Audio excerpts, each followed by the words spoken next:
Let's go ahead, spread those hands wide, middle finger facing forward, keep pressing into your fingers. We're going to rotate through cat and cow here, opening up the front and the back of your spine. So go ahead and rotate through. Remember on cat to really pull the belly button in, forcing the lower vertebrae to open up some.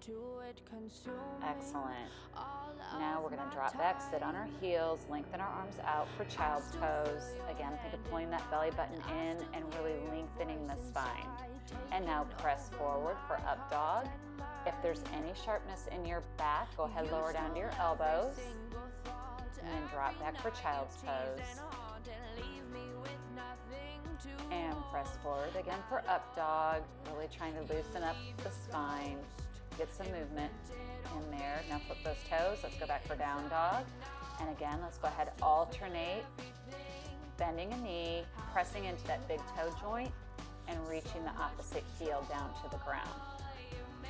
Excellent. Now let's go ahead, sit on those big toes. There you go, for child's pose again. Excellent. And forward for up dog. Excellent, guys. Here we go. Flip those toes, press back for down dog again. Excellent. All right, now we're going to do a kneeling side stretch. So put your right knee down, left foot straight out, press into the outside blade of that foot. All right, keep pressing into the outside blade and lengthen up and over, really reaching for the side wall. Okay, so it's opening up your side body. Now we're going to come the opposite way and arch over, really opening up the side of your spine. Excellent. All right, now we're going to get to some hip rotation here. So go ahead, tabletop. Keep pressing into the outside blade of that foot and drop your hips back. I want you to press an outside blade, and I want you to rotate this left hip to the back wall. Okay, keep both of those things going. This is neutral rotation. The hip is coming out of the leg is coming out of your hip socket in a neutral position. We want to work through, remember, that ball and socket joint in all directions. So now we're going to go external, so rotate that toe to the ceiling, press that heel into the ground, and rotate that hip back, stretching it to the back wall. Come on up.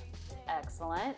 Keep pressing that heel into the ground, rotate that hip, and pull to the back wall.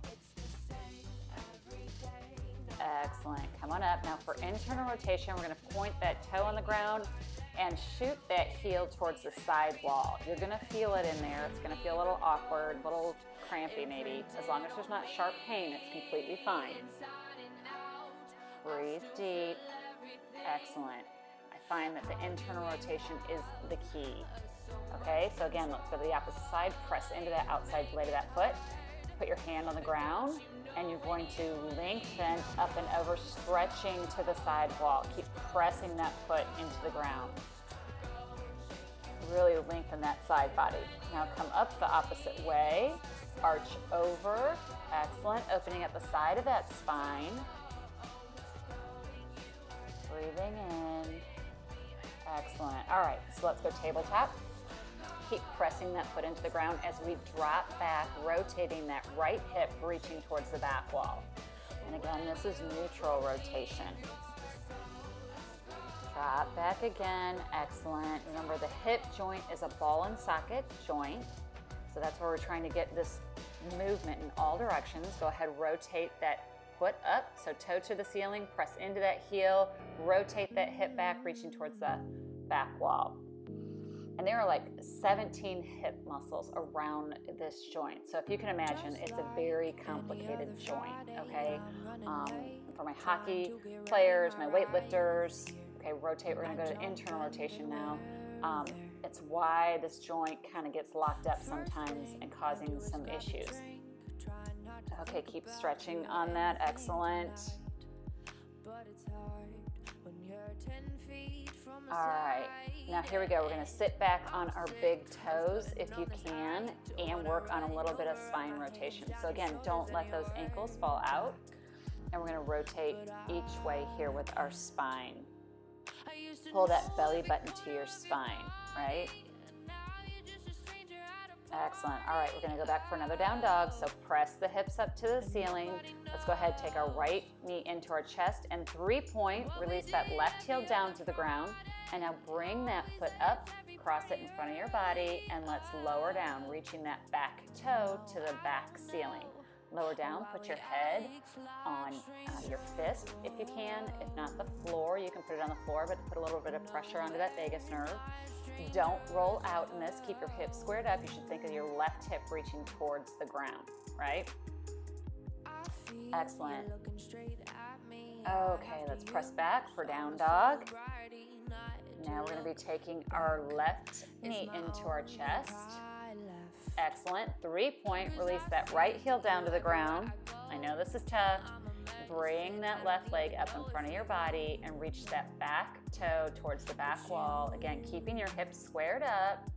Excellent, guys. This is so healthy for your hips.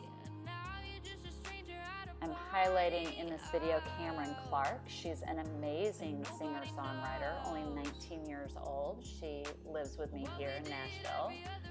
Very impressed by this young artist. Feel this in this hips. This is so good for your hips.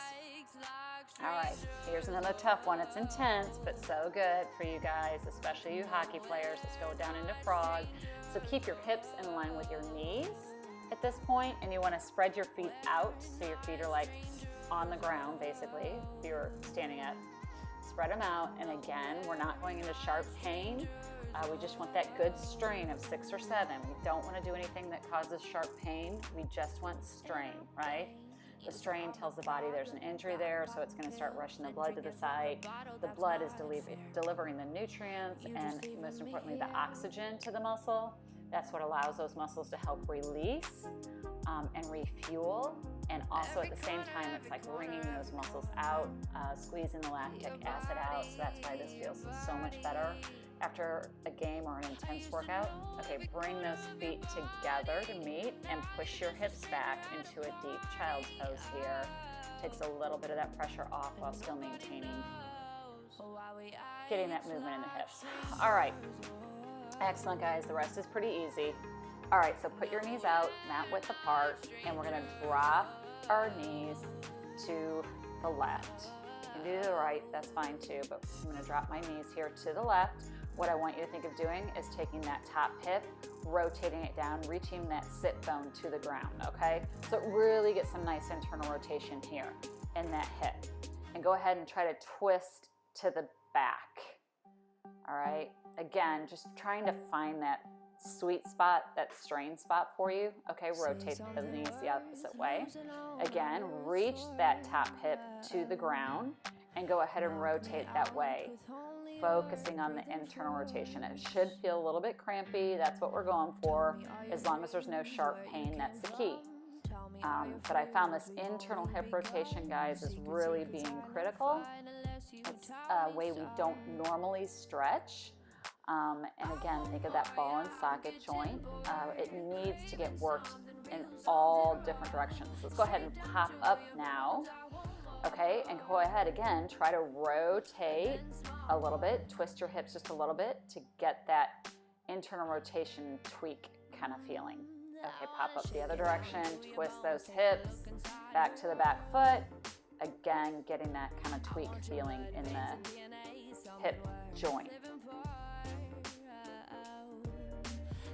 Excellent, excellent. Okay, let's go ahead to a diamond leg press. Put the bottom of your feet together. Try to sit up really tall. Try to have a flat back. And again, think of hinging forward. Hinging forward as then you go ahead and use your elbows and press your legs down, right? Again, trying to keep that strain sensation. That's our goal here. We just want to get as much oxygen and nutrients into the muscles as possible. Again, especially in hockey, hips can get injured pretty easily, right? Okay, let's work in a pigeon. So left leg out, right leg over, crossed over. Put a little bit of pressure on that right knee. Go ahead with that left foot. Rotate the bottom of that foot up to the ceiling. Again, don't do anything that causes sharp pain. But then if you can, start hinging forward a little bit. I know we're really kind of focusing hard on these hips. But again, the more blood we can get into those muscles and joints, again, if you do get injured, these muscles are going to recover much more quickly because they're already prepared. They already have the oxygen in there and the nutrients from the blood, okay? Here we go.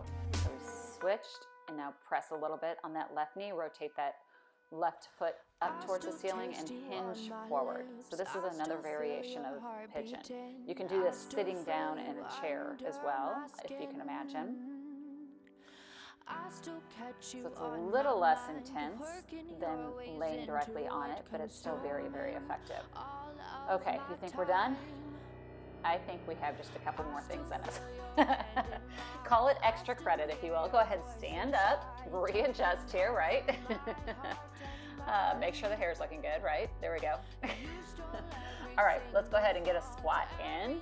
So lower down, I like to go ahead and take my elbows, again, pressing my knees out. Sometimes it feels good just to work around. Again, do what feels good to you, but it's still very effective. Think again of long lines with your spine, lengthening out your spine, rotating those hips back.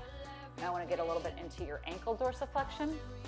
So let's go on the right knee, put a little bit of pressure on with your chest. Keep reaching that right heel to the ground, okay? Leaning into this, again, just for a strength. And now we'll switch. If you are challenged in your squats, a lot of times your ankle dorsiflexion is very tight, so this can help. All right, this is amazing, guys. You did great. Feel very proud of yourself. This is very empowering, and you're gonna feel great tomorrow.